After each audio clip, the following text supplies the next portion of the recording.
நீம் கரோலி பாபாய் நமக. ஃப்ரெண்ட்ஸ், கோடீஸ்வரன் யோகம், பல கோடிக்கு அதிபதி. இந்த யோகத்தை ஒரு மனுஷன் எப்படி கணிப்பான், எப்படி ஜாதகத்தை பார்த்து அவனால் சொல்ல முடியும்? 2 கூடியவனும் 11 கூடியவன் 5 கூடியவன், இந்த 3 கிரகம் ரொம்ப முக்கியமான கிரகம். இந்த கிரகங்களோட காம்பினேஷன் ஒன்றுக்கு ஒன்று சேருது, இல்லை பறவைகள் சேருதுன்னா அந்த ஜாதகன் 100ல் 1000% கோடீஸ்வரன் ஆவான். அவனோட பாக்கியம் உதயம் ஆகும்போது இது உண்மையான விஷயம்.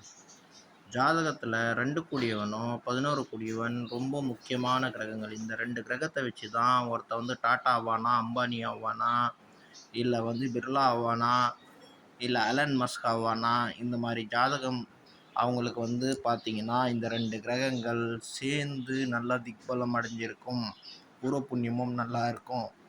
இதை வச்சு நீங்கள் சொல்லலாம். இன்னும் கோடீஸ்வரன் பல ஆயிரம், பல லட்சம், பல கோடிங்களுக்கு கோடீஸ்வரனாக அந்த ஜாதகன் கருதப்படுவான். இது நீங்கள் பல ஜாதகத்தில் பார்க்கலாம். சக்தீஸ்வராய நமக.